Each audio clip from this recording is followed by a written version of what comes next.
Shalom, selamat pagi anak Ibu Guru. Bertemu kembali dengan Ibu Guru pada hari ini. Nah, anak-anak, hari ini kita masuk ke materi yang baru, yaitu Yesus dicobai iblis. Nah, anak-anak, sebelum kita mulai materi pada hari ini, marilah kita terlebih dahulu berdoa. Ambil sikap berdoa yang baik. Dalam nama Bapa dan Putra dan Roh Kudus. Amin. Syukur melimpah kami haturkan kepadamu ya Allah Bapa Tritunggal Maha Kudus atas rahmat penyertaan kepada kami sehingga kami masih boleh berkumpul di ruangan ini dalam keadaan sehat. Bapa yang Maha Baik, sebentar lagi kami akan memulai pelajaran pada hari ini. Hadirlah Engkau di tengah-tengah kami, supaya pembelajaran hari ini dapat berjalan dengan baik dan lancar, dan anak-anak kami dapat mengerti, dapat memahami apa yang dijelaskan oleh Bapak Ibu Guru pada hari ini. Curahkanlah Roh Kudus-Mu kepada mereka, supaya mereka dapat mengerti dan memahami apa yang dijelaskan oleh gurunya. Terpuji dan termulialah nama-Mu ya Tuhan, kini dan sepanjang segala masa. Amin. Dalam nama Bapa dan Putra dan Roh Kudus. Amin. Nah, anak-anak yang terkasih, yang menjadi tujuan pembelajaran kita pada hari ini adalah yang pertama, anak ibu guru mampu menyebutkan godaan-godaan yang timbul saat mau melakukan pekerjaan baik dan cara mengatasinya. Kedua, menceritakan kembali peristiwa Yesus yang dicobai oleh roh jahat. Yang ketiga, anak ibu guru mampu menjelaskan bahwa Yesus adalah teladan dalam menghadapi kuasa jahat. Nah, anak-anak, mungkin kamu pernah mengalami godaan. Contohnya nih, ketika saat ujian. Nah, ini sering sekali ya. Kamu mengalami godaan, contohnya pada saat ujian kamu mencontek atau melihat jawaban dari teman kamu. Kamu itu kurang percaya diri apa yang sudah kamu kerjakan sehingga kamu itu tergoda untuk mencontek atau melihat punya teman kamu. Nah, contoh yang berikutnya. Nah, ini mungkin kamu pernah juga ini ya mengalami godaan. Kamu lebih tergoda untuk bermain games, ya kan? Di rumah lebih memilih bermain games dibandingkan untuk belajar ataupun membantu orang tua, ya kan? Nah, ini sering terjadi nih. Yang berikutnya yaitu ketika saat berdoa, ya kan? Apalagi contohnya di sekolah, ketika berdoa, kamu tuh sering mengalami godaan. Nah, mengganggu teman, ya kan? Sambil berdoa goyang-goyang, mengganggu teman, colek-colek teman. Nah, itu merupakan godaan dari iblis. Nah, anak-anak, contoh godaan iblis sering kita alami dalam kehidupan sehari-hari. Dalam kehidupan kita. Contohnya seperti gambar tadi, saat kita hendak mau berdoa, kita digoda untuk tidak berdoa atau untuk bermain-main, ya kan? Yang berikutnya, pada saat ulangan atau ujian, kita digoda untuk lebih memilih mencontek. Nah, yang ketiga, pada saat kita mau belajar, kita tergoda untuk lebih memilih bermain games, ya kan? Dibandingkan untuk belajar. Nah, itulah contoh-contoh godaan iblis yang sering mungkin kita alami dalam kehidupan kita sehari-hari. Nah, anak-anak, bagaimana cara kita untuk mengatasi godaan itu? Siapakah yang menjadi teladan kita untuk mengatasi godaan iblis? Ayo, siapa yang tahu kira-kira? Cara kita untuk mengatasi godaan itu bagaimana? Dan siapa yang menjadi teladan kita untuk mengatasi godaan iblis?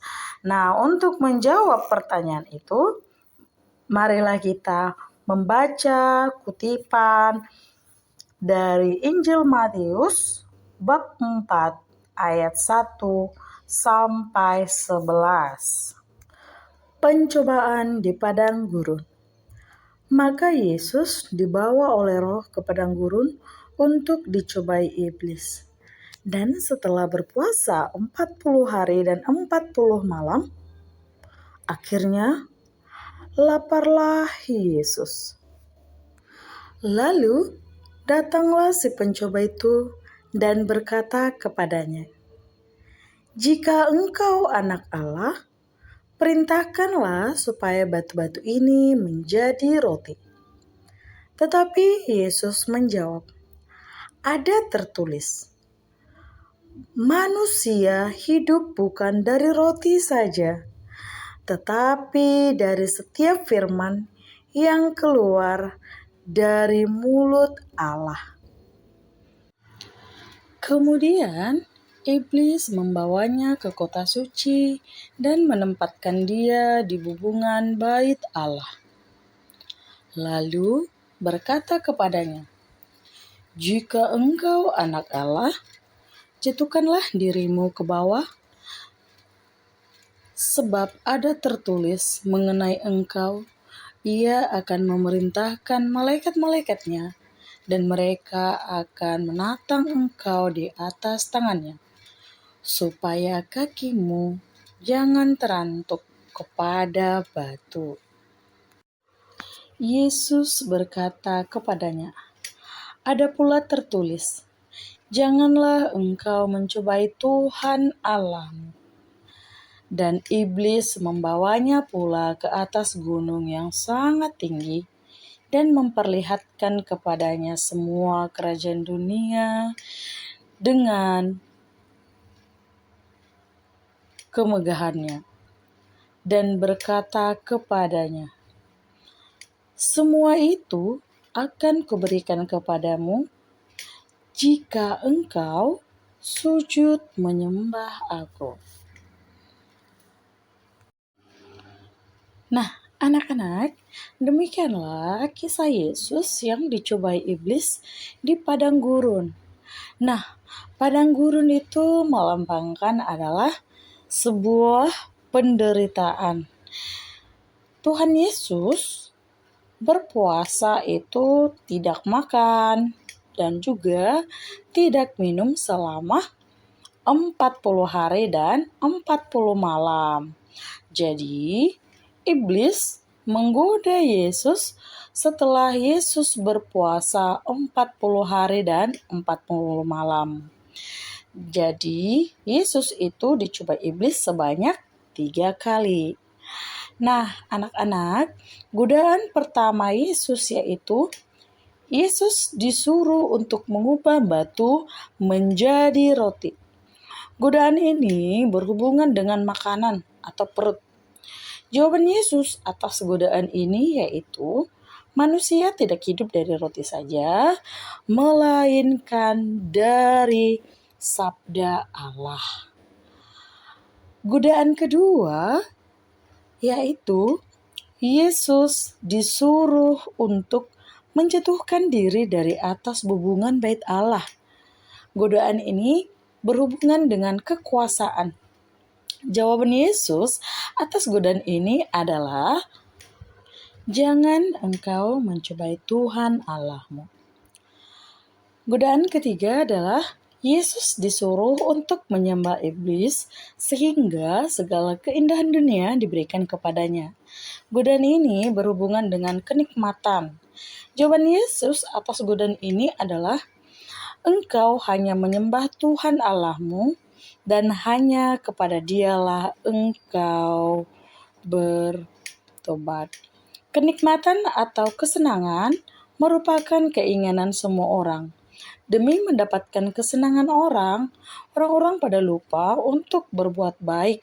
Contohnya, ketika hendak ke gereja pada hari Minggu tetapi ada godaan atau rekreasi untuk bermain game di rumah, atau lebih memilih mengikuti godaan itu.